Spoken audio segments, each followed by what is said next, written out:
So maybe it's a black hole on one side and it's the opposite, which is antimatter. I guess I'd be right on the other side, but somehow works both ways.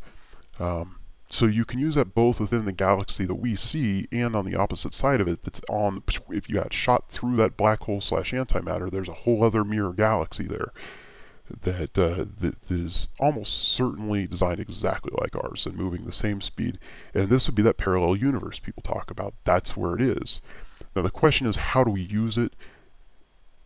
It's a heck of a math problem to figure out all the calculations and stuff. And right now we've got Hubble freaking snapping pictures off into outer space, and that's our best measurement tools, to the best of my knowledge. I'm sure there's other ways to do it, but it's not precise, and it needs to be really precise because you don't want to be off because you're reflecting in so many different directions. I think if you use it and use it in the wrong spot, you're going to end up in the wrong space, or maybe just nowhere in outer space, in the vacuum of space. So obviously that's never good.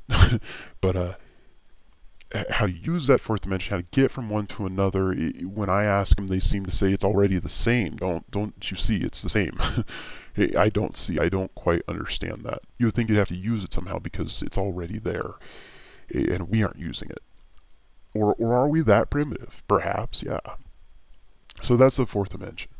The fifth dimension has to do with time and how you use time. And what we need to understand before we even start on this is our concept of time sucks. Once we're off this planet, it's entirely meaningless. Why? Because our time is based off our orbit around the sun and our rotation. That's all. So once we're off Earth, it's useless. That's not to say we go into a different timeline when we leave Earth, but it's an interesting middle ground, isn't it? What time is it out there? No one knows. Earth time you can say, but what time is it where you're at? Okay, that's my point. But there's apparently multiple layers of time, and this is how they take people interdimensionally, and it seems like it happens in just a blink of an eye. But they have more time to work with you than that. But apparently it's pretty primitive to jump from one timeline to another, and we may get that relatively soon. I think we're still a little ways off from using the fourth dimension well, and we certainly need to learn that first before we jump to the fifth. And one way to use the fifth is to just slip into the next timeline. That's the easiest way to go. Okay, but what becomes difficult is when you want to go to a specific timeline from the one you're at. You can't just go from one to the next to the next to the next to the next, because God knows what time it is by the time you get there, right? Because what if you went through one of the time superhighways, and it's a million years in the future, and you're just trying to go from one to the next? So it's a clumsy process. So what you have to do is, apparently there's a flat fabric that is time that can be rolled somehow into a cylinder type shape, and then you can go through the middle, going from your timeline to the one that you want, okay?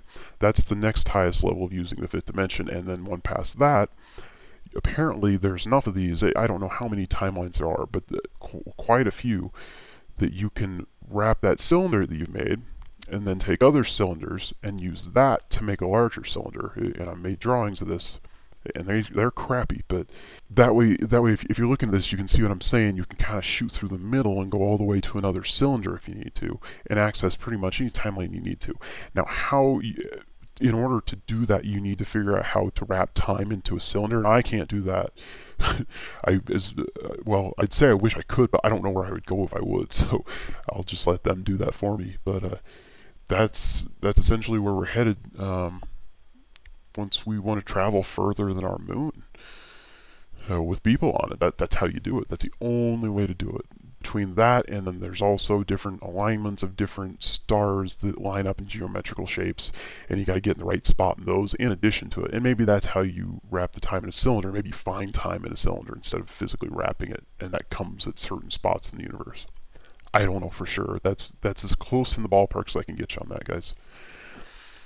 So I hope that gave you all something to think about, and I'm really curious to see how many of you I've lost by this point, because it's tough stuff to follow. I've spent a lot of time figuring it out and just chewing it up and comprehending it. That's difficult on this stuff. So, but I know there's some genius freaking people listening to me here. I've heard some of your comments, and this is some of the cool stuff that we're going to get into on this website that we're going to do. And this website is still not here, but it's coming. Be patient, but it's going to be really cool. What I'm shooting for, guys, I'm a normal average everyday guy. I'm in the middle of raising kids. I'm, just me living my life. And all of a sudden, this came and kind of grabbed me by the short hairs of my neck.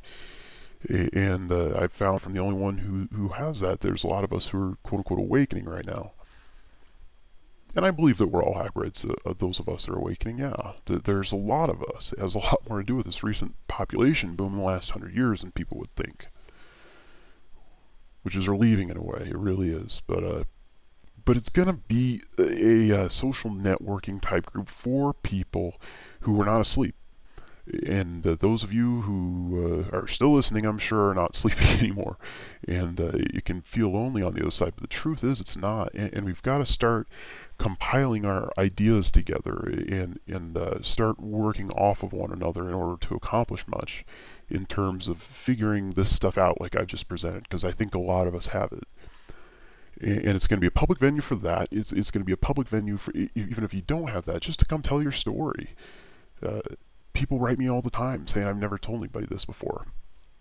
Here's my story. Here's what happened with the aliens and me. It's going to be a place where we can come together and help each other answer questions, which we all have a lot of.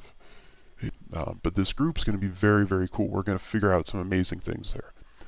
We may figure out time travel there, and I'm not joking. But it's going to be a place where you can upload stuff like this, and we're going to have fun stuff too. I have a couple artists already who are really good at drawing this and are very into this, and they're going to help us, guys. They're going to help us draw the beings that we've seen, so we can make this mass compilation of all these beings, and you're going to actually be able to have something that you can look at and see it, because it's so hard with the memory erased, and I think that's going to do a lot of good for people. I can't wait to see how mine come out, but I've got some very generous artists who are willing to donate their time to that. I'm going to do some fun stuff, like a lot of us like to make psychic predictions.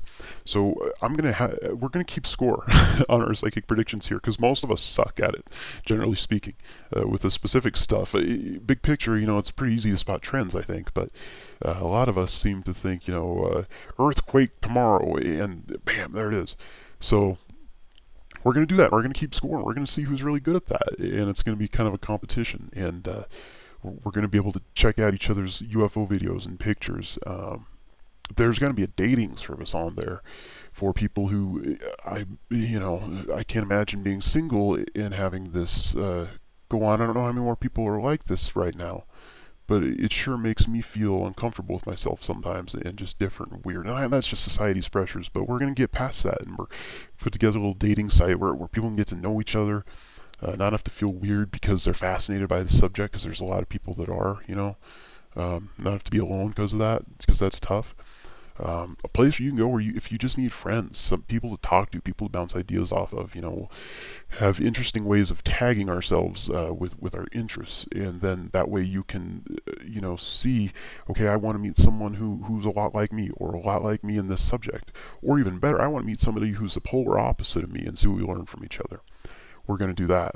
It's going to be a place where there's a lot of people making music right now. I've got a lot of musicians writing, where you can show off your music, use that as a venue. And it's going to be the thing where what we're going to do is, the only rule is it has to be kept positive. I'm not going to deal with negativity on it. It's just not going to happen. We're doing something new.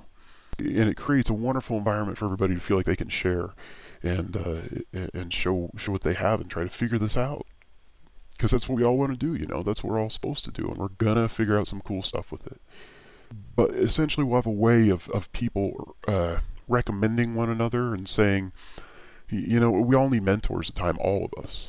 And so we're going to have ways that people can say, this person did a good job for me with this, or, I fell short in another area, and, as long as it's all kept positive and honest, I'm fine with that. But that way, if you need a mentor, if you need somebody to talk to who gets this stuff and you don't, or if you're just feeling lost, you can go there.